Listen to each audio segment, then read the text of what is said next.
Hello friends, welcome to தியா சமையல். இன்றைக்கி என்ன சமைக்க போகிறேன்னா, இறால் சேர்த்து நல்ல டேஸ்டான ஒரு செமி கிரேவி தான் பண்ண போகிறோம். அதுவும் தக்காளி சேர்க்காம பண்ண போகிறோம். இது எல்லா வெரைட்டி ரைஸுக்கு, சப்பாத்திக்கு, பூரிக்கு எல்லாத்துக்கும் ஒத்து போகிற மாதிரி செய்ய போகிறோம். வாங்க எப்படி செய்கிறதுன்னு பார்க்கலாம். சமையல் அறைக்கு போகிறதுக்கு முன்னாடி இப்போ தான் ஃபர்ஸ்ட் டைம் என் சேனலை பார்க்குறீங்கன்னா என் சேனலை சப்ஸ்கிரைப் பண்ணிவிட்டு பக்கத்தில் இருக்க பெல் ஐக்கானை கிளிக் பண்ணிவிட்டு வாங்க. 1/2 கிலோ இறால் நல்லா தோலெல்லாம் உரித்து நல்லா க்ளீன் பண்ணி எடுத்திருக்கேன். தோலெல்லாம் உரித்த பிறகு அதோட நெட் வெயிட் பார்த்தீங்கன்னா 300லேருந்து 350 கிராம் இருக்கும். நல்லா மஞ்சத்தூள் போட்டு பெரட்டி எடுத்து வச்சுக்கோங்க.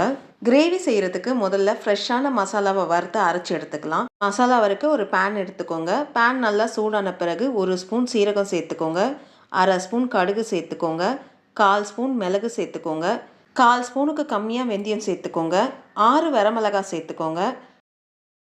1லேருந்து 2 நிமிஷம் லோ ஃப்ளேமில் நல்லா வறுத்து விட்டுக்கோங்க. பொருள்லாம் நல்லா வறுபட்டு அதோடைய ஃப்ளேவர் நல்லா வெளியில் வரும். அந்த அளவுக்கு வறுத்து விட்டுக்கணும். நல்லா வறுபட்டு அதோடைய ஃப்ளேவர் நல்லா வெளியில் வருது. இப்போ இதில் 2 பத்த தேங்காவை பொடிசாக நறுக்கி சேர்த்துக்கோங்க. தேங்காய் சேர்த்து நல்லா வறுத்து விட்டுக்கோங்க. தேங்காவுடைய ஈரப்பதம் போகிற அளவுக்கு வறுத்து விட்டுக்கணும். ஒரு நிமிஷம் வதக்கி விட்டாலே தேங்காவுடைய ஈரப்பதம்லாம் நல்லா போய் நல்லா ட்ரை ஆகி வந்துடும். தேங்காயோடைய ஈரப்பதம் போகிற அளவுக்கு நல்லா வறுத்து விட்டாச்சு. இப்போ அடுப்பு ஆஃப் பண்ணிவிட்டு இது நல்லா ஆற விட்டு மிக்சி ஜாருக்கு மாற்றிக்கோங்க. 1/2 ஸ்பூன் தனியாத்தூள் சேர்த்துக்கோங்க. 1 ஸ்பூன் காஷ்மீரி மிளகாத்தூள் நல்லா கோபுரம் மாதிரி எடுத்து சேர்த்துக்கோங்க. உங்ககிட்ட காஷ்மீரி மிளகாத்தூள் இல்லைன்னா வரமிளகாவே ஒரு 3 எக்ஸ்ட்ரா போட்டு வறுத்து எடுத்துக்கோங்க. ஃபஸ்ட்டு தண்ணி சேர்க்காம ஒரு ஓட்டு ஓட்டி எடுத்துக்கோங்க. ஒரு ஓட்டு ஓட்டி எடுத்தாச்சு. இப்போ தேவையான அளவு தண்ணி சேர்த்து நல்லா ஸ்மூத்தான பேஸ்ட்டாக அரைச்சி எடுத்துக்கோங்க. நல்ல ஸ்மூத்தான பேஸ்ட்டாக அரைச்சி எடுத்தாச்சு. இப்போ இது ஒரு ஓரமாக எடுத்து வச்சுக்கோங்க. மசாலா வறுத்த அதே பேனில் 2லேருந்து 3 டேபிள் ஸ்பூன் எண்ணெய் சேர்த்துக்கோங்க. எண்ணெய் சேர்த்து நல்லா சூடான பிறகு 2 பெரிய சைஸ் வெங்காயத்தை நல்லா பொடிசாக நறுக்கி சேர்த்துக்கோங்க. கொஞ்சம் கருவேப்பிலை சேர்த்துக்கோங்க. வெங்காயம் நல்லா பொன்னிறமாக மாறுற அளவுக்கு நல்லா வதக்கி விட்டுக்கோங்க.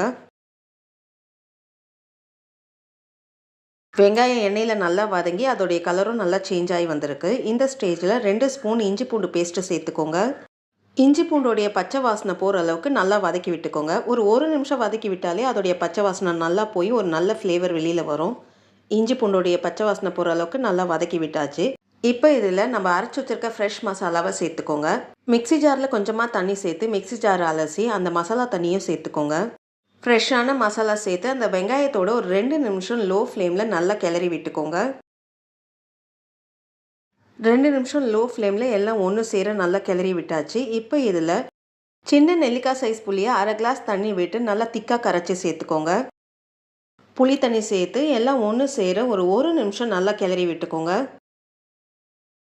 புளி தண்ணி சேர்த்து மசாலாவோட ஒன்று சேர நல்லா கிளறி விட்டாச்சு. இப்போ இதில் 1/4 ஸ்பூன் மஞ்சப்பொடி சேர்த்துக்கோங்க. கிரேவிக்கு தேவையான உப்பை சேர்த்துக்கோங்க. 1/2 ஸ்பூன் கரம் மசாலா தூள் சேர்த்துக்கோங்க. ட்ரை மசாலா தூள் சேர்த்து எல்லாம் ஒன்று சேர ஒரு கலரி விட்டுக்கோங்க.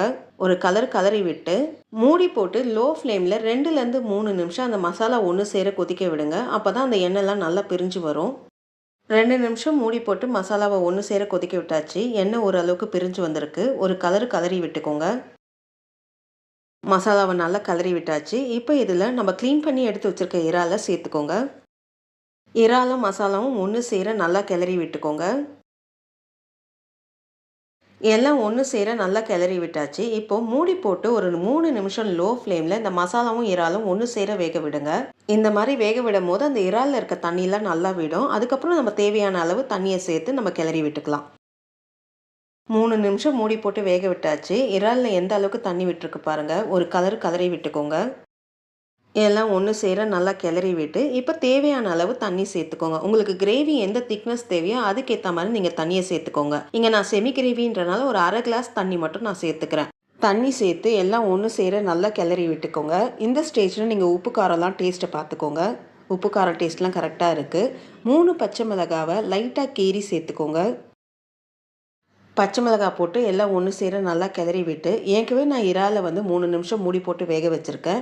இப்போ மூடி போட்டு 7 நிமிஷம் லோ ஃப்ளேமில் எல்லாம் ஒன்று சேர வேக விடுங்க. ஏன்னா இறால் வேக 10 நிமிஷம் போதும். ஓவர் குக் ஆச்சுன்னா ரப்பர் மாதிரி ஆகிடும். அப்பப்போ மூடியை திறந்து ஒரு கலரி விட்டுக்கோங்க. 7 நிமிஷம் மூடி போட்டு வேக விட்டாச்சு. மூடியை திறந்து பார்ப்போம். எண்ணெய்லாம் எந்த அளவுக்கு பிரிஞ்சு வந்திருக்கு பாருங்கள்.